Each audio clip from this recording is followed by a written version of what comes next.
I have a question for you. I want you to mentally go to a place, mentally or physically, where you feel completely and utterly hemmed in. I'm talking about that universal sensation of being absolutely overwhelmed. Maybe it's a to-do list that's just, gained sentience and is actively attacking you. Right, I know that feeling. Or a career setback that feels like a brick wall. Or even just that low-level hum of life anxiety where you feel trapped. It's a feeling we all know well, that sense of compression, like the room is getting smaller. Exactly, compression. And my first instinct is always to look for like a productivity hack or a new calendar app, or honestly just take a nap and hope it goes away. Sure.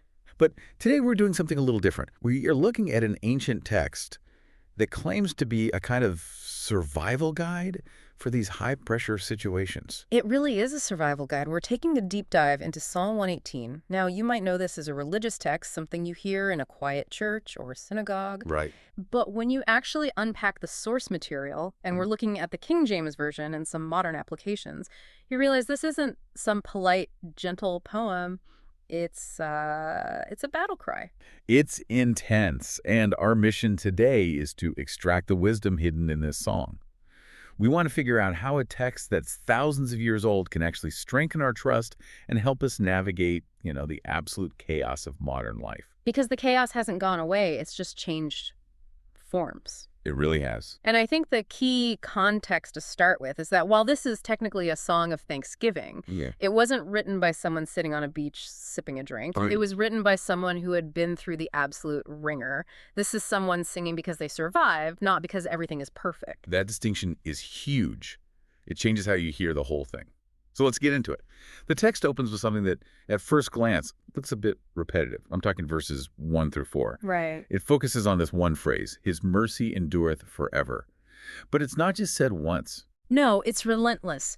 Oh, give thanks unto the Lord, for he is good, because his mercy endures forever. Then it tells Israel to say it. Then the house of Aaron. Then everyone who fears the Lord. 4 times, right out of the gate. To my maybe impatient modern here, that sounds like, okay, we get it, let's move on. Why the repetition? Is it just for emphasis? It's so much more than emphasis. It's a grounding technique. Right. Think about when you're in a high-stress state. Your mind is racing, your heart's pounding, everything feels volatile. A panic loop? Exactly. You're in a panic loop. So the writer here is using repetition to create a counter loop. It's not lazy writing. It's a psychological strategy. An anchor. I like that. Let's try to interrupt the spiral. Precisely. The source material highlights that this phrase, his mercy endureth forever, is meant to contrast with our human circumstances. My situation changes, my mood changes, the economy changes. Right. But this one thing, this divine compassion, it's constant. By repeating it 4 times, it's like hammering a tent peg into the ground during a storm. It forces your mind to focus on the one thing that is moving. And it's a communal declaration, too, isn't it? It calls on all these different groups to say it aloud, almost like a crowd chant for emotional stability. It's collective memory. And that stability sets up one of the most powerful images in the whole text. We have to look at verse 5.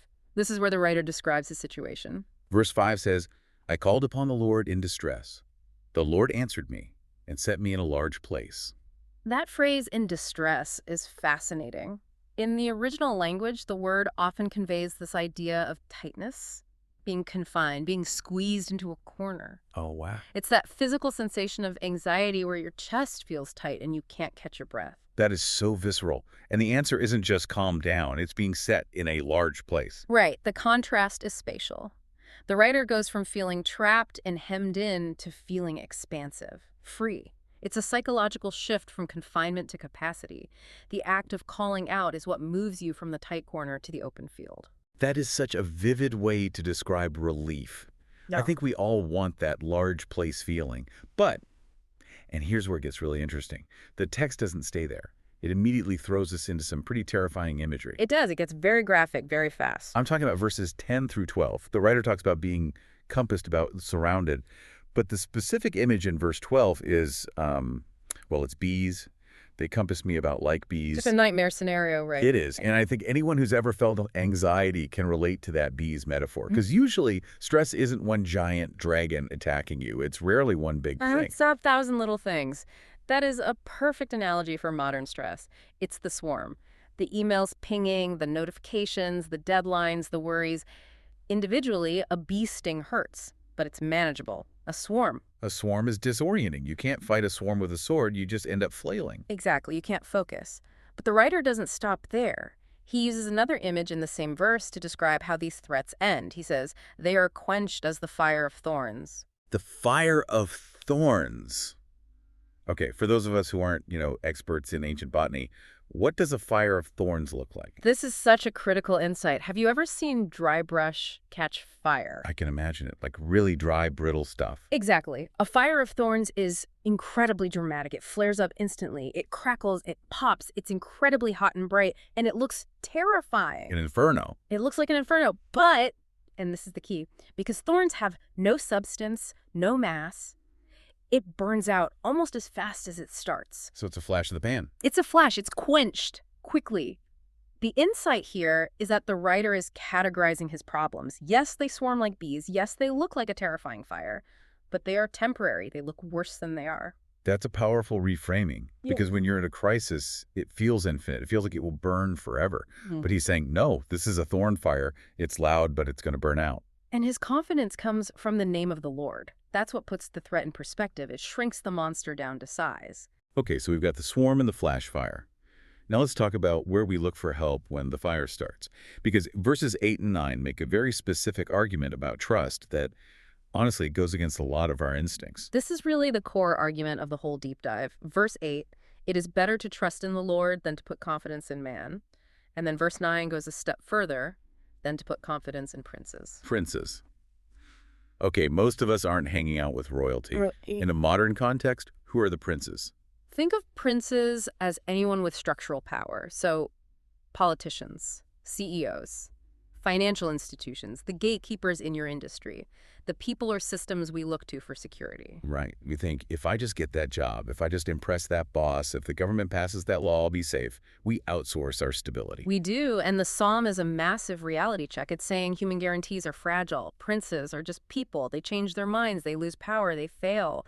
If your foundation is built on them, you're on shaky ground. So the lesson isn't don't trust anyone or don't have a job, but more like don't make them your ultimate foundation. Exactly. It's about the hierarchy of trust. Trust in divine wisdom first, because that outlasts human volatility. When the princes fail, and they often do, your world doesn't have to collapse. And speaking of that, I love verse 14. It says, "The Lord is my strength and song."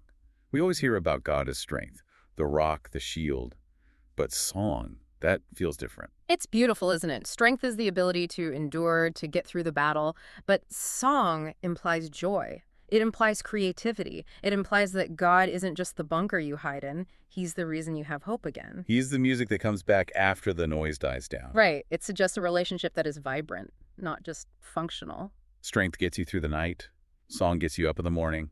I like that. Wow. Okay, I want to move to what might be the most famous aha moment in this entire text. It's verse 22. Yes. Even if you haven't read Psalms, you've probably heard this quote: "The stone which the builders refused is become the headstone of the corner." The cornerstone. This is a massive concept. The whole narrative pivots on this. It's quoted in the New Testament. It's everywhere. Let's break down the original metaphor. What is happening on this construction site? So imagine the scene. You have the builders, the experts, the architects, the people who think they know what fits. And they look at this one stone and they say, this is garbage. Wrong shape, flawed, doesn't fit our design. And they throw it in the crash pile. They reject it. It's not good enough. Not good enough. But then, when the building is coming together, they hit a snag. They need a cornerstone, the single most important stone that binds the walls together. And it turns out that that specific stone, the one in the trash, is the only one that fits. The twist. The experts were wrong. The trash became the treasure. The experts were dead wrong. And the application here is so profound, especially for anyone listening who has dealt with rejection. Maybe you didn't get the job. Maybe your project was turned down. Maybe your relationship ended because someone didn't see your value. You feel like the stone in the refuse pile? Useless. You do. But the source material highlights this idea that rejection is often a setup for elevation. God has a pattern of using exactly what the world dismisses. That changes how you view failure, doesn't it? Yeah. It completely changes the sting of hearing no. Completely. It means you can stop seeking validation from the builders. If they reject you, it doesn't mean you're flawed. It might just mean you're being saved for a cornerstone position that they can't even see yet. Wow. The text says, "This is the Lord's doing. It is marvelous in our eyes." It's a reversal of fortune so unlikely only God could orchestrate it. I love that phrase. Rejection is a setup for elevation. I'm writing that down. So we've talked about the anchors, the bees, the cornerstone. How do we actually apply this? What's the practical strategy for someone stressed out on a Tuesday afternoon? Well, the strategy is right there in the bookends of the psalm. It starts with give thanks, and it ends with give thanks. Gratitude. But not just gratitude when things are good. Gratitude as a weapon. Gratitude as an anchor during the bad times. The source material emphasizes that it shifts your focus from fear to faith. You can't be paralyzed by the bees if you're actively looking for the mercy. And there's that one verse people quote all the time, usually on, birthdays or Sunday mornings. Verse 24, "This is the day which the Lord hath made. We will rejoice and be glad in it." Yes, we put that on coffee mugs. But the context is everything. Remember, the person writing this has just been swarmed by bees, faced a fire of thorns, and been rejected by the builders. So they aren't saying this is the day because it's a spa day. No, they're saying it right in the middle of the aftermath. The takeaway is that we have to choose to rejoice in the midst of the struggle, not just wait until it's over. The discipline is to look at your messy life and say, even with the bees, this is a day the Lord has made. There is purpose in it. That is a much harder but much more powerful way to live. It's active, not passive. It is, and that leads to one final image in verse 27 that's a bit obscure. "Bind the sacrifice with cords, even unto the horns of the altar." Yeah, that one needs explaining. Horns of the altar. In the ancient temple, the altar had these horn-like projections. The image here is of total commitment. You aren't just leaving the sacrifice loose, you are binding it. You are holding fast. That's about not running away when it gets hard. Exactly. It symbolizes holding fast to your faith. It's saying, I am committed to this trust. I am tied to this truth. It's not a fair weather faith. It's a horns of the altar faith that keeps you steady when the princes fail and the bees swarm. It really is a survival guide. We started this deep dive talking about being overwhelmed, and we've walked a path from that tightness, that distress, to a large place. And the path isn't denial. It's acknowledging the swarm, recognizing the fire is temporary, realizing the builders might be wrong about you, and choosing to trust the cornerstone instead. It's powerful stuff. It Yes. shifts the narrative from, I'm a victim of my circumstances, to, I am walking through this with a strength and a song bigger than me. Exactly. And that strength is accessible. It's available right now, just in the decision to trust. We want to make sure you can keep applying these kinds of practical insights. If you want to support what we're doing here and get more deep dives that bridge ancient wisdom and modern chaos, please join our mailing list at https://bigtonelypracticaladvice. We'd love to have you. And as we wrap up, we always like to leave you with something to chew on. Knowledge is only useful if it changes how you walk through your day. So here is the question we want you to carry with you this week. How will you apply this information in your life? Think about that. Which part of this, the gratitude, the trust, the reframing of rejection, needs to happen for you today? Go find your large place this week. Thanks for listening. Take care.